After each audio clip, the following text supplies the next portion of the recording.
Listening to HVAC Masters of the Hustle podcast. And here's your host, J Dub Moneymaker, and welcome to episode 190. And I have a great episode for all the listeners.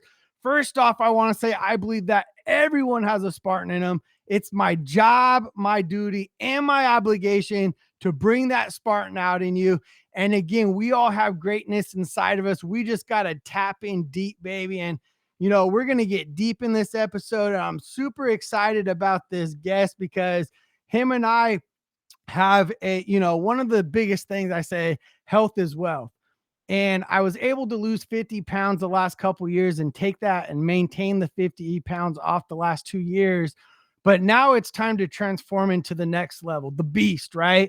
We all have that beast inside of us. I want to take my shirt off and just look shredded. And who better to help me than my coach, Sean Crane? Let's all welcome Sean into the hot seat. What is up, brother? How you doing? What's up, my man? Happy to be here, bro.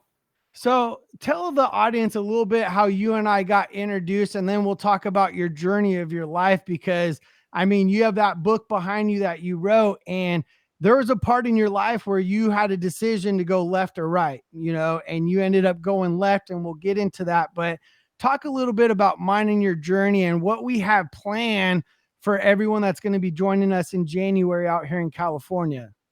Yeah, bro, I love it. Well, the power of social media, right? We connected somehow, some way. We've been following each other, seeing the impact you're making, and you see my journey as well. And we both know, like, we're guys that want to achieve at the highest level, and we tend to gravitate towards one another and see how can we support each other, right? And you said it. You're ready to be that beast, right? You want to find that greatness within you. And I'm a firm believer that we can't be our best self until every aspect of our life is at its best, physically, mentally, spiritually, emotionally, financially, everything that we're doing. And so we're going to get you jacked and shredded so that when you're on stage and making the impact that you're making, bro, people are like, damn, like, I want to be like that. Because that's what a real leader is, right? We want people to look at us and already be intrigued. Like, who's that guy?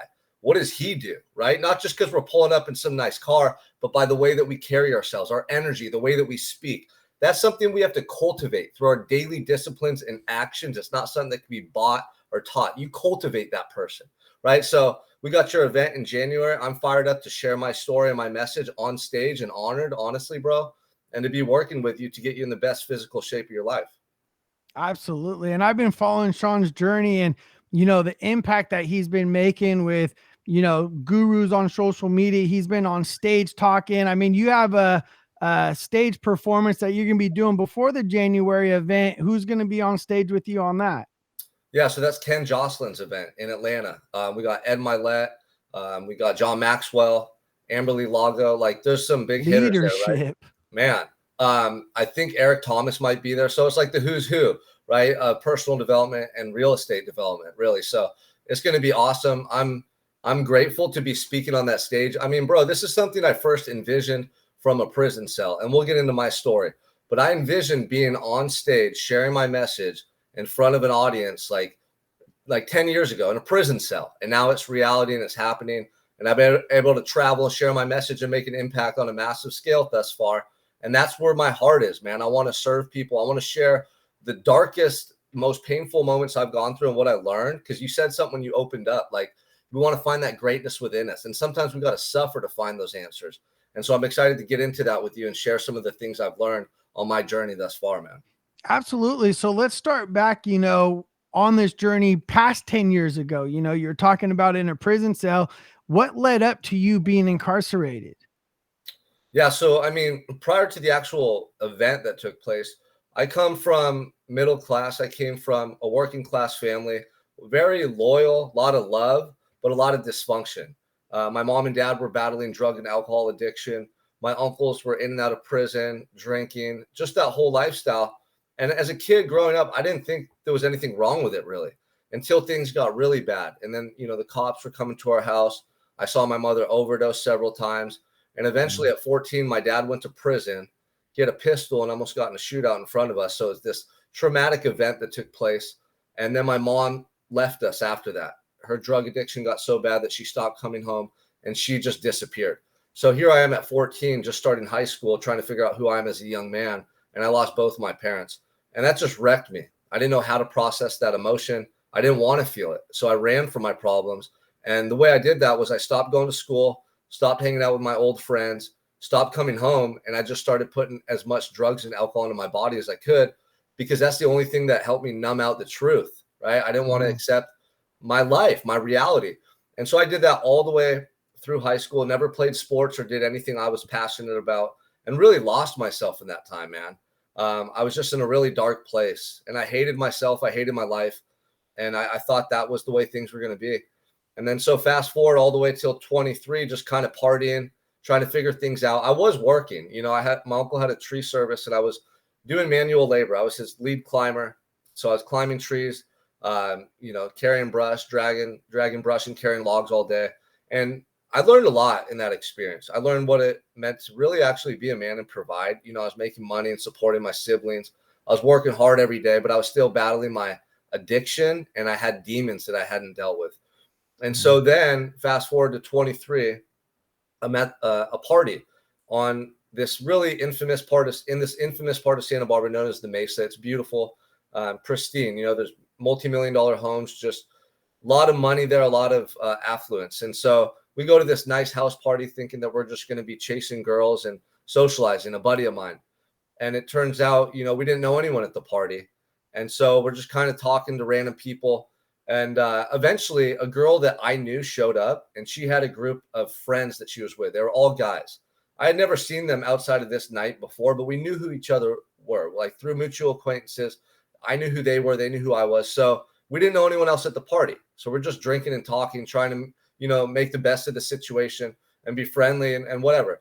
And those guys started getting into an argument with another group of men or young men at the time at the party that I didn't even know.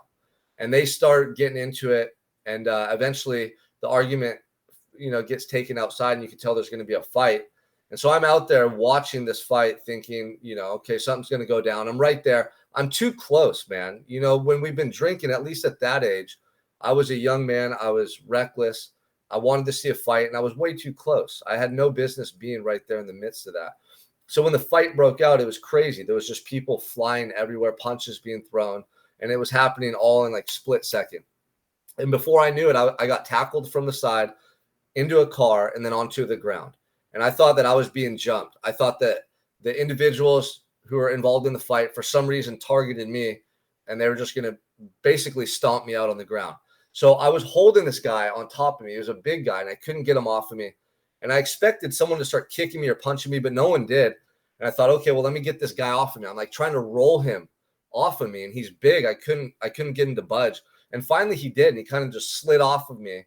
And as I'm standing up, the only thought I have is I got to punch this guy. I got to get him away from me. Like, these people are attacking me. And so I stand up and throw 2 punches down at him, and they just grazed the side of his head. I didn't even hit him. But when I stood up, he stayed face down in the ground. And right away, I was like, that's weird. I didn't even hit him. Like, I know I didn't knock him out. I didn't even hit him flush, And this is split second, man. This is split second happening. My friend Eddie Mesa, who I grew up with, who I went to elementary school with, who was my best friend at the time, he's the only person I knew that night and who I went to the party with. He's in the street yelling at me, Sean, come here, let's get out of here. And as I turned to walk towards him, my back and leg were all jacked up from getting tackled. I was just limping, like slow motion. And I get to where he's at in the street, and there's a street light or something that's illuminating me, right? And he looks at me as I step into the street, and he goes, dude, what the hell, man? You're covered in blood. What's going on? And literally I look down, and my arms, my shirt, and all on my face, I'm just dripping and drenched in blood. And I was like, what the fuck just happened, And before we could talk about it or think, he takes off running up the street. He's like, let's go. We got to get out of here. And by this time, there's people coming out of the party, and you hear girls screaming and everyone talking, and then sirens off in the distance. And so I start following him up the street. I'm like, damn, we got to get the hell out of here. I don't know what happened, but we got to go. And as I'm limping up the street, I see cop cars coming down towards me. And he just so happened to be in this adjacent laundromat, like right off the street. There was just this opening into these apartments, and he's waving me in there. And I literally step into the laundromat as these cop cars are racing by with their lights on. And I go in there, and he has a shirt he found in the dryer. He was like rummaging through the dryer, and he throws it at me. He goes, put this on, man. You can't walk around covered in blood like that. And so then I'm following him. I'm limping up the street as I put this shirt on. And we had a plan to leave that night about 30, 45 minutes before the fight. So he called a cab. And now there's a cab waiting up the street. This looked like some perfect getaway. I limp over to the cab, I climb in, and then he drives us to my friend's house. And by the time we got there, I was so intoxicated from all the alcohol, pills, and drugs I put in my body. I'm like basically passing out at his house. And he took my clothes, got rid of them because there was blood all over my stuff, and I passed out on his floor. And the next morning, bro, I woke up and I just had that feeling in my gut, like, wow, something horrible happened last night. I just knew my life was going to change. I thought the cops were going to come and question me and ask me what happened. I thought they were going to press me for information. I never thought in a million years that they were searching for me as the main suspect, but they were. And the SWAT team came and they arrested me at gunpoint with AR-15s pointing at my head, and they charged me with attempted murder because everyone at the party said they saw me attacking this guy or getting up and throwing punches at him, and they used the word striking. So the cops assumed I was the guy on him stabbing him, when in reality he was already stabbed or something took place that I didn't even see. But now I was in jail for attempted murder. Mm-hmm. Wow. So now you're in jail, you get arrested, the SWAT came. Now what's going through your mind? I mean, it's like a nightmare. It's like a nightmare that you never expect to be in. It's one of those things that you see on TV and you hear about happening to people and you never imagine it could ever happen to you. And so now I'm in the holding cell being charged with attempted murder. And I didn't know what to think or feel. I was so fucked up, man, from all the drugs and alcohol in my body. Like I couldn't even grasp the reality of what was taking place. And that night they booked me into the county jail. I remember I walked back to the holding tank and it was like 1 a.m. by the time they processed me. This is like the following day, Mm-hmm. And I had to sleep on the floor that night because there was no available beds. And it was rock bottom, man. It was like, I don't know. My life's over. This can't be real. Part of you still clinging to hope that the truth is going to somehow come out and your name gets cleared. But right then and there, I mean, it was as real as it gets. So this is your rock bottom right here. You get in jail. When is it that you have that mindset shift? Yeah. So, I mean, I started going to court, and at first I was hopeful that maybe, they had the wrong person, or someone was going to come out and tell the truth, or new information would surface. But the first day I went to court, I walk in, I'm all shackled up at my wrists and ankles, and people from the news press are taking my picture. They put my picture on the front page of the news press. Sean Crane charged with attempted murder. And so I'm walking to the podium where the judge and the DA are talking, and I see this woman start to approach me. And I realized it was my lawyer. I'm like eager to hear some good news. Like, tell me something, And she just walks up and she said one thing. She goes, look, the judge and the DA, they want to amend your charges to homicide. The victim's in a coma. They don't think he's going to survive. And they're going to charge you with homicide. And that was all she said. And then she walked away and started talking with them.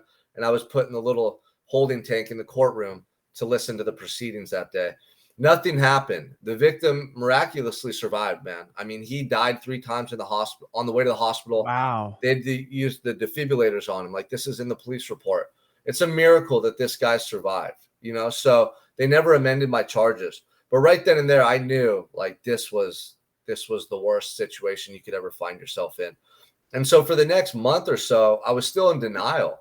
I was still getting high in the county jail. Guys were bringing stuff in. I was still stuck in my old ways, trying to just avoid the reality that I was facing the rest of my life in prison. Like, I didn't want to accept that. I didn't want to face it. And, a couple of things happened in the county jail, fights and stuff. And I had to get moved to a different part of the county in an isolation cell. And in this isolation cell, I had nothing, like absolutely nothing. A mattress with no sheet on it. It smelled. There was nothing, no books, no paper. It was just 4 concrete walls, 4 cement walls. And I was in there for 24 hours a day. And I was coming off of all these drugs and all this stuff.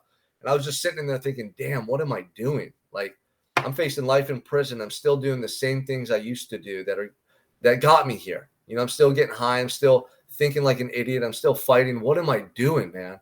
And that was my rock bottom. That was the worst moment of my life.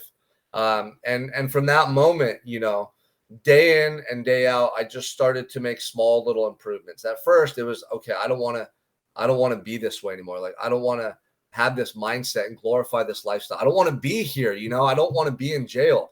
And then, as the drugs and alcohol were getting out of my system, I started working out more. Every day I started working out. And that was just helping me to kind of get back to like a healthier person. Like at that point, I've been doing drugs and alcohol for so long. Even though I was working, I wasn't healthy, and I'll never forget, man, one day, like being in isolation will change you. You have so much time to think and reflect, and you find ways to think and depth within yourself that most people will never discover their entire life.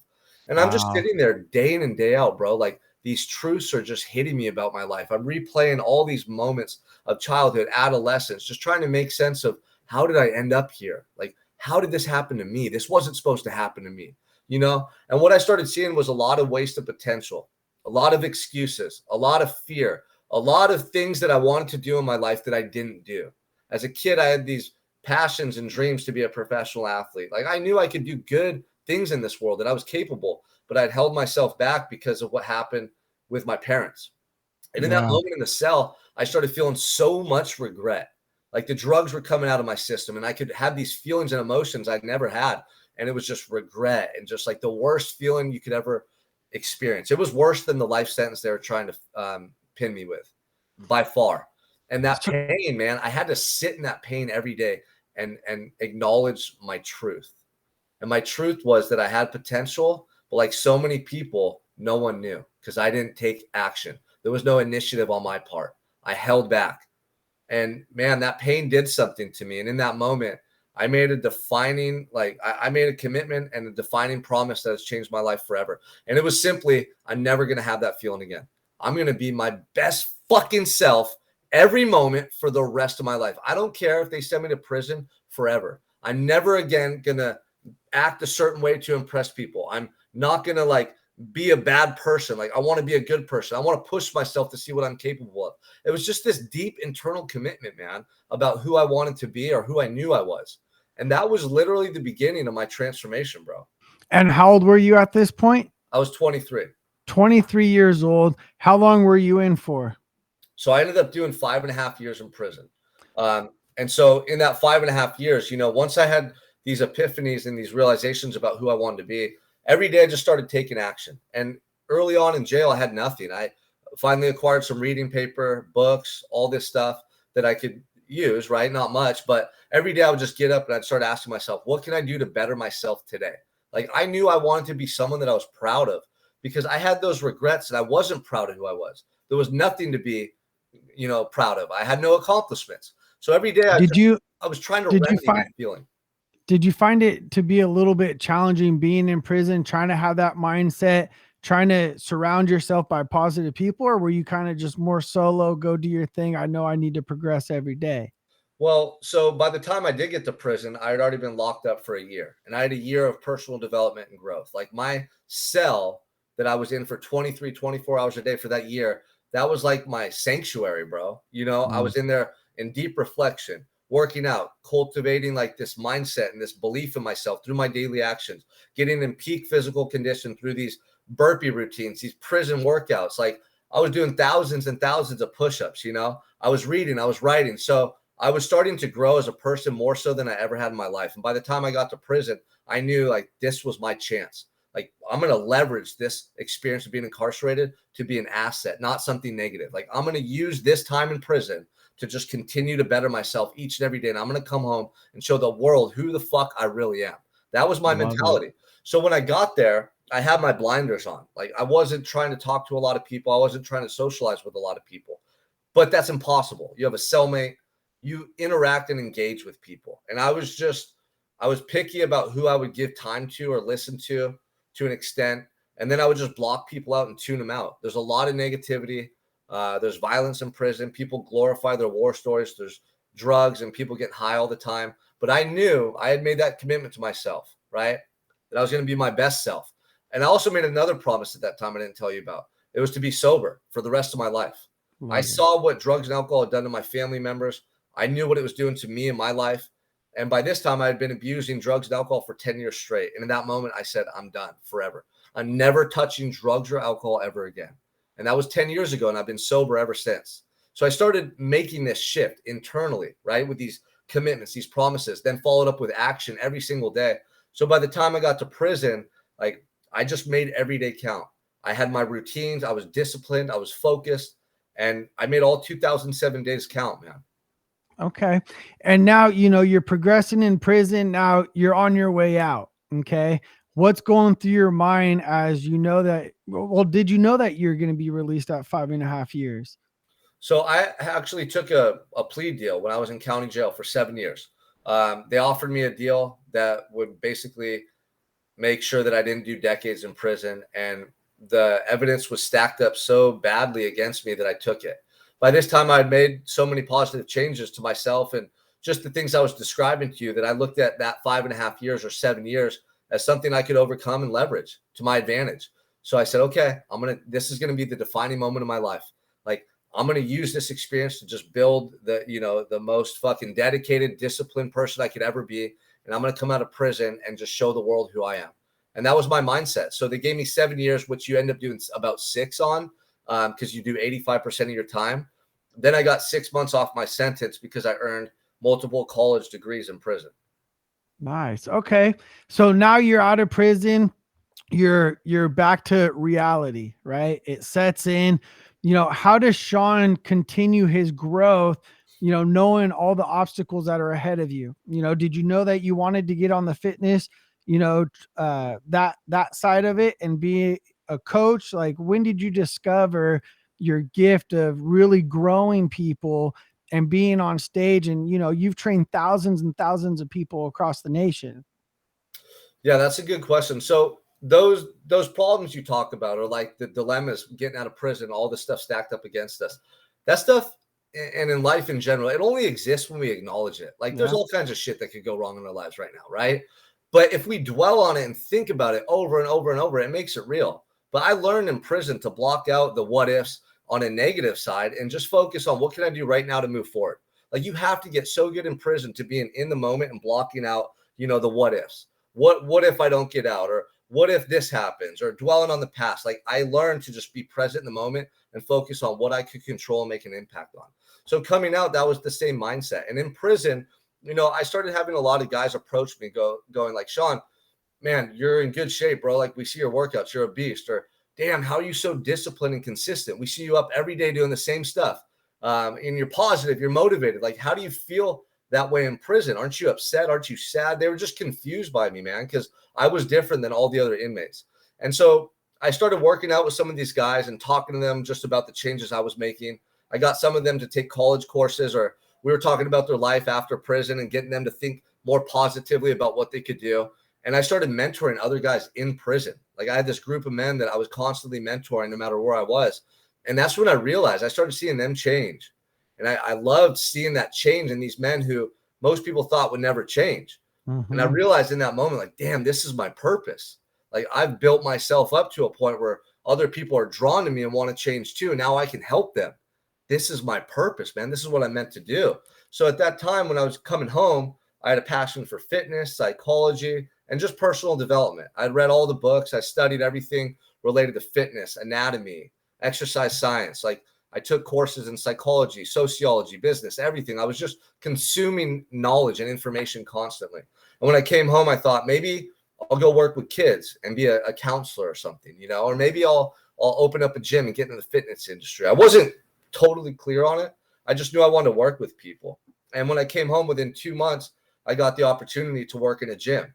So I got certified as a personal trainer. That was my first step, and I went down there and met the owner of the gym, started training clients.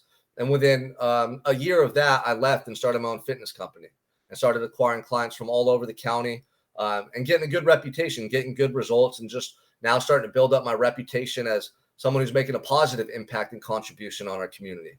And I was doing well. I knew that wasn't what I wanted to do. I knew I had a bigger vision and purpose in this world. And so I started using social media to leverage my story, to tell my story. And that's when COVID-19 shut everything down. So at that point, I lost all my clients, all my income. I had my new wife, my bride, Jessica. And now we had 2 children and 1 on the way. Like, I had a family to take care of, man.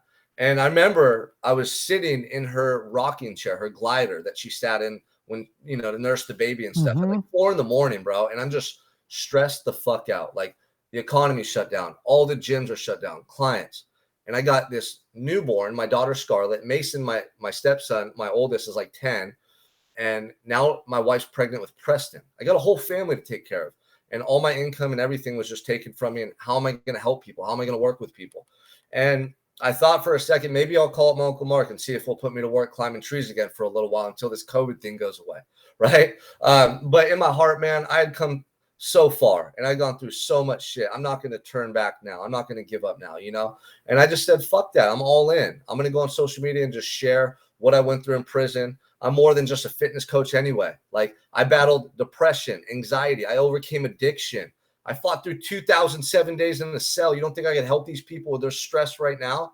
And so I just started sharing what I went through and how I overcame those things. And it just took off, man. And I started my life coaching business. We focus on mindset, habits, fitness, discipline, everything. Like, I want to turn you into the best you that you've ever been. So where are you coming up short? Let's analyze that and let's get to work. Right. And so I was able to help men all over the world during that time. And my business and my influence or my impact as a coach just started growing. And this is why I love bringing you, you know, I've been wanting to do this podcast for my Spartans that are listening right now for quite some time, but I'm very picky on who I bring on. And, you know, the thing about, you know, my industry, the trades in general, is we're busy. We're always on the road. Fast food's in front of us. And that's why I want you to be on this podcast talking about the importance of health and, you know, dieting, and not just dieting, but really what you're big on is counting what your intake is, you know, being the best version of yourself and understanding, you know, the science behind it. And that's why I really like you, is because we're dialing in to get me that beast that I know that I have. Right. So talk to my listeners a little bit about, you know, the health journey when it comes to fast food, because I was one of those guys in the trade. I gained 50 plus pounds. You know, I would eat at McDonald's, Taco Bell, In-N-Out all the time. It would be breakfast, lunch, and dinner, fast food. Yeah, man. I mean, fast food is garbage, you know, and I get it. People are busy and it's convenient, but the overall impact it has on your health, your well-being, the quality of your life, like, it's going to suffer. If you're gaining weight and your energy is lower, and you're developing like fat, like your belly's hanging over your pant line, man, and you're just not happy with the way you look and feel, like, how are you showing up in life? How are you showing up when you're with your kids and your wife? No one wants to be, hey, I want to be 100 or 200 pounds overweight. Like, nobody does. But it's when we are seeking convenience, we're being lazy, or we're just so busy and burnt out that we're just making bad choices that it leads to this result.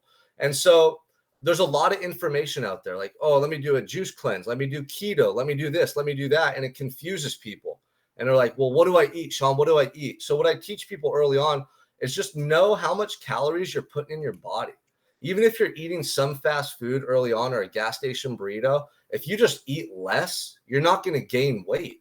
So you can eat crappy food and actually start to lose weight as you learn about what are better food choices. The easiest way to do that is get MyFitnessPal, put in the information, pick your goal weight, and then it's going to show you how to track your calories every single day. So when you eat a sandwich, you type it in, it says that sandwich was 400 calories. Maybe you had a soda, maybe you had this, and that. And then by the end of the day, you can see how much calories you're consuming. Most people should eat between 2,000 to 2,500 calories a day. Most people probably about 4,000, especially if you're eating fast food, because it's higher in calories. So that's the easiest way. But when it comes to the food stuff, man, it's so much deeper than just like those surface level responses I gave you. Like, hold yourself to a higher fucking standard, right? You changed because what? You weren't okay with looking in the mirror and being 50, 60, whatever, 100 pounds overweight. Like, you had something inside of you that said, hey, bro, like, you got to change that. That's not okay. Whether Absolutely. Your motivation was your wife and kids, whether it was just you holding yourself to a higher standard. Now, I get it. If you guys are driving all day long and you're working long hours, it's difficult, but it's not impossible. And what you have to look at is, how many years of your life are you basically giving up by making bad choices now? Are you going to leave your family 10 years earlier because you developed diabetes and die early? I mean, my brother-in-law's dad just died from a stroke way too early because he was fat. He was putting bad food in his body, and he didn't make it a priority. He just left behind 2 grandkids. I just saw the pain in their eyes over the weekend, man. I watched my brother-in-law look like a fucking ghost, you know?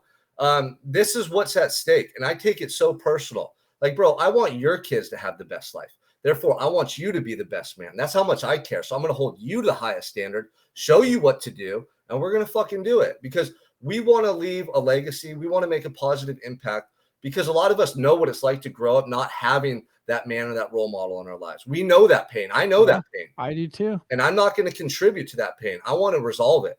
I'm breaking the curse of my family's lineage. You know, growing up, you heard the Crane curse. That was my dad, my uncles, all their stories about prison, drugs, all their war stories. Fuck that. We're breaking this curse and this pattern. And that means everything that we do, we got to do it to the best of our ability. If you guys, let's say you're not eating properly and you're gaining weight, start doing a little research. Learn about what foods are more nutritious. What are better foods to put in your body? Google that shit, YouTube, and make an effort because your family needs and deserves you at your best. And if you're overweight, you're sluggish, and you don't have energy, that's not fair to them. Absolutely not. You know, one thing that I've noticed, I just got back from Las Vegas and I noticed, you know, our industry is taking this big leap when it comes to health. The reason why is because I saw a text thread in the Profit Rocket app, and it was like, hey, whoever's going to be at the Profit Rocket in Las Vegas, meet us at the gym every morning at 5 a.m. We're doing 75 hard. We're going to hold everyone accountable, right? And there was like 50 plus people that were on that text thread. Now, I didn't stay at the hotel, so I don't know if they were, you know, in the gym or not, but just seeing the community of people in the trades, in HVAC, in plumbing are starting to go towards that way. And I think this is the reason why I want this episode and why it's so important is because we have to continue to live our best lifestyle, like Sean says. You know, the reason why I ended up losing that 50 pounds was my son at the time, I think, was 2 or 3 years old, and we were bouncing on the trampoline, right? And I could only bounce for maybe 3 or 4 minutes. That was a workout. That was a real workout. And all of a sudden I'm huffing and puffing. He's like, oh, Dad, come on. Like, and then he starts like putting me to another friend's dad, like, oh, his dad jumps and bounces. And again, my son's only 3, but it was at that defining moment where I was like, man, as my kids grow, right, I was always an athlete. I want to play baseball with them. I want to go to their football games and play football and play catch and everything. I don't want to be this out of shape guy that's mentally drained, that's just focused on work, right? So I was able to lose the weight. I was able to maintain it, but now it's time to transform to that next level, the beast level. Yeah. You know, what I want Sean to talk about right now is the importance of mindset and discipline, right? Okay. Because our industry, when it comes to trades, it's a roller coaster ride, especially HVAC. It's weather driven.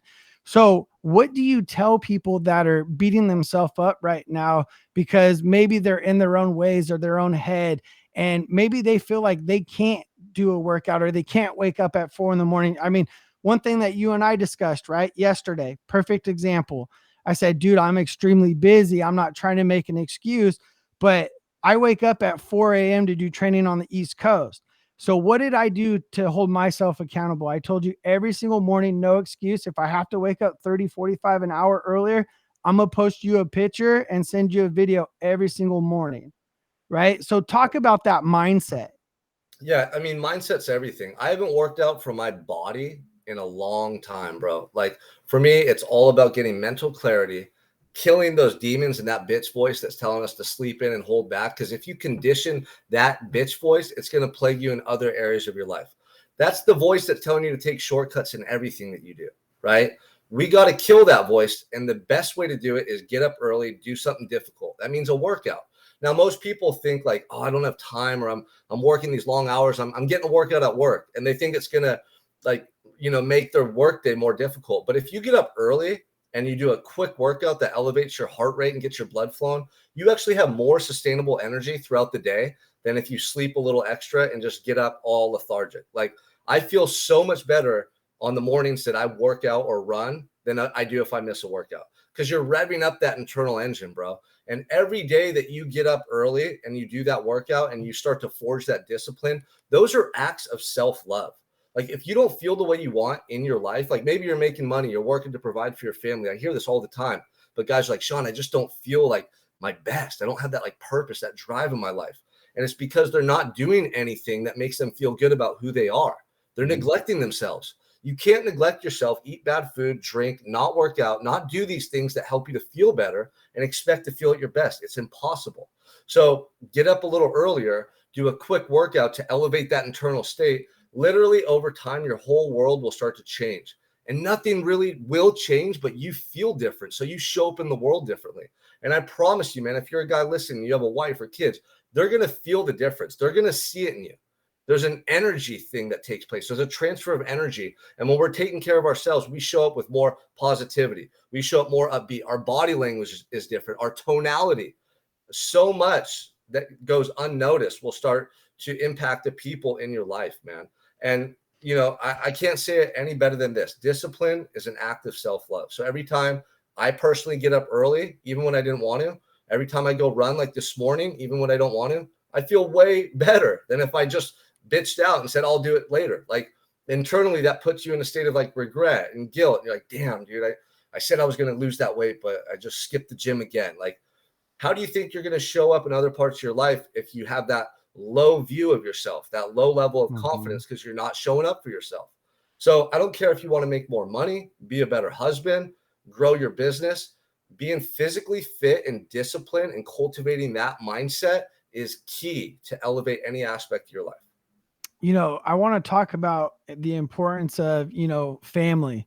You and I were talking yesterday and we were talking about, you know, how much we have to work or how much we work, right? But then also we have to have that work-life balance. And you and I were talking about the importance of once you realize that, right, you made more time and you were really focused on your kids and your family and when it was their time and being present, right? Talk about being present in the moment and isolating presence from work. I mean, being present in the moment is probably the greatest skill set you could ever develop. And right now, it's probably the hardest one to develop with phones, social media, and all the craziness going on in the world. Like anywhere you look and you're going to be distracted and pulled from that moment you're in. And I just went through a life-changing experience. Like I went to prison for 5.5 years, but what I just went through the last 2 weeks with my daughter being in the hospital with pneumonia, thinking that we could potentially lose her, it was that severe. It fucking rocked my world, man. And it just showed me in that moment, like nothing that we talk about consistently or think about is as important as, for me, my family. Like, I don't give a fuck about the money, the success, the prestige, social media. If my wife and kids aren't healthy and I can't hug them and love them, nothing else is going to bring me that joy at all. Ever. It will never compare to it. And so in that moment, what I saw is that, like, I'm in this hospital for 2 weeks watching my daughter fight and suffer. And I'm reflecting on my life and how I've showed up for her and my family. And from the outside looking in, everyone would say, Sean, you're a great family man. You're always there with them. You're always like giving them such a good life. But here's the thing, bro. No one can see what was taking place in here in those moments. No one knows that when I'm at the park with my wife and kids, I'm thinking about that lead that I have to follow up on, or those calls tomorrow, or those messages that I want to send out later, or that content that I have to produce. And it's a fucked up dilemma that a lot of high achievers, entrepreneurs, business owners find themselves in. And so being able to be present in the moment and to really like show your wife and children that love and that affection, for me, that's the greatest skill set that I could ever develop. And that's something I'm continuously honing and working on day by day. So, you know, what I do is I create boundaries with my phone and social media. I delegate things that I just don't want to be doing that take up time and energy. Anything that like I don't need to be doing or want to be doing, I'm not going to do. I'm going to delegate all of it. I'm going to train someone to do it really well. I'm going to make sure it's done properly, and I'm going to get it off my plate. Then I'm going to have, just like I made those promises and commitments about who I was going to be all the way back when I was in prison. I do the same thing now about how I'm showing up for my family. When I'm getting rid of my phone, I leave my phone in the room charging after 4 p.m. I don't need to see it. I can check it tomorrow, right? And just really being deliberate and intentional with how I'm showing up for them. Because that mental preparation, like the way we show up for an event to speak at, like you just did this past weekend, or the way you show up to run a podcast, like you're thinking about it. You're showing up with a type of energy, a mindset. We got to do the same thing when we're walking in the door for our wife and kids. Otherwise, it's so easy just to react, to be emotional, to be impulsive. Or to like not pay attention when our daughter or son's telling us something, to not like show up and give that energy, that love, that affection to our wife when we kiss her.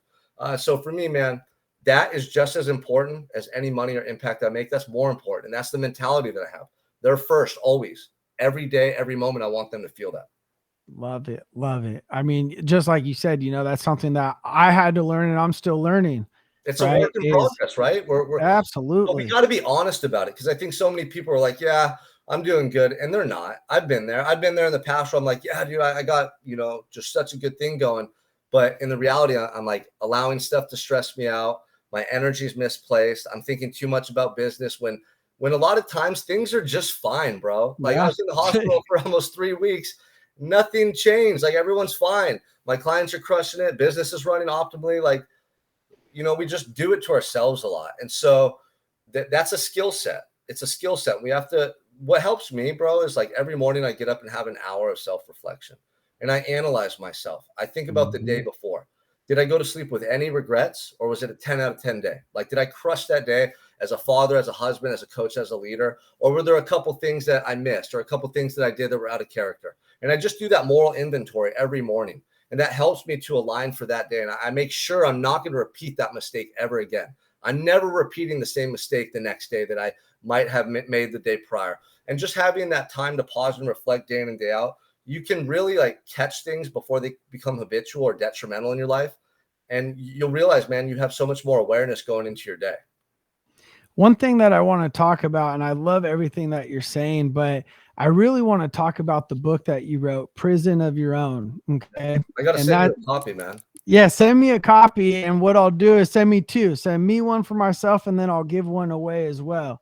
So if you guys want a copy, I'll be giving it away within the next 2 or 3 weeks. But let my listeners know where they could buy your book. What's your book about?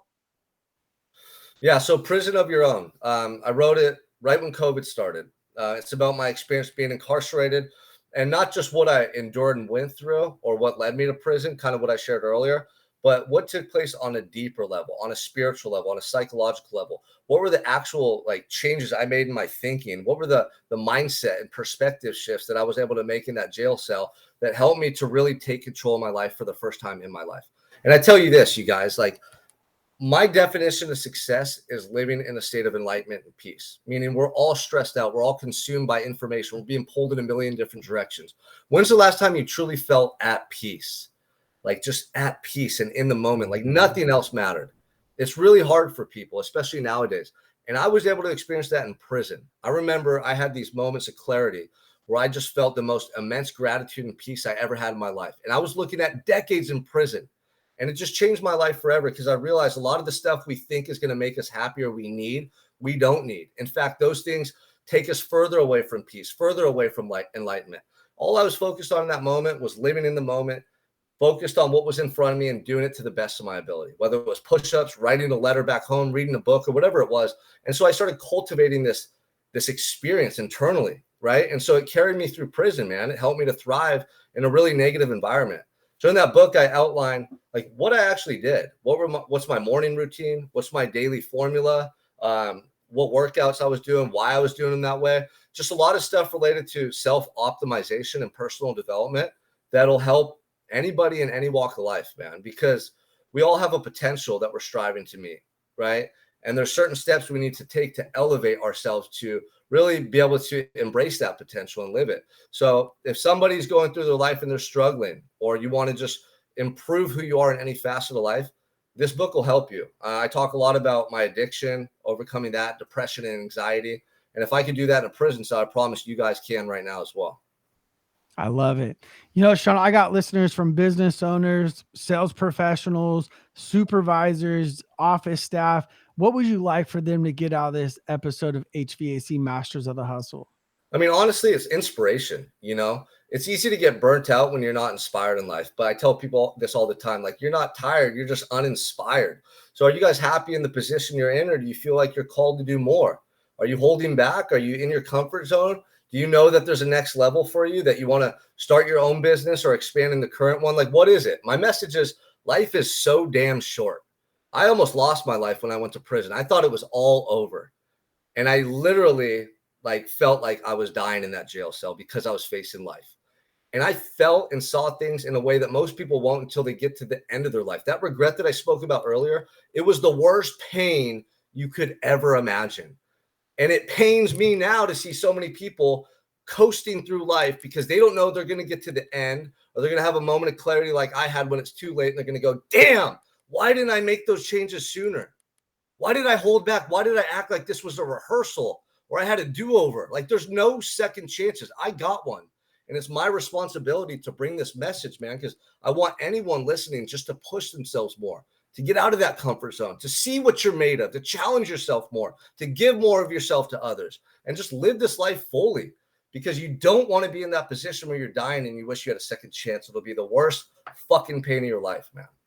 Man, I can't wait to hear you live on stage in January. You guys We're just warmed up, bro. We're just getting warmed up. If you guys want to go ahead and get the tickets, those went on sale last week. Go to www.hvacmastersofthehustle.com.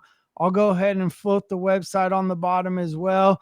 But Sean, man, it was an honor to have you in the hot seat, brother. Until next time, y'all. Appreciate you, brother. Boom.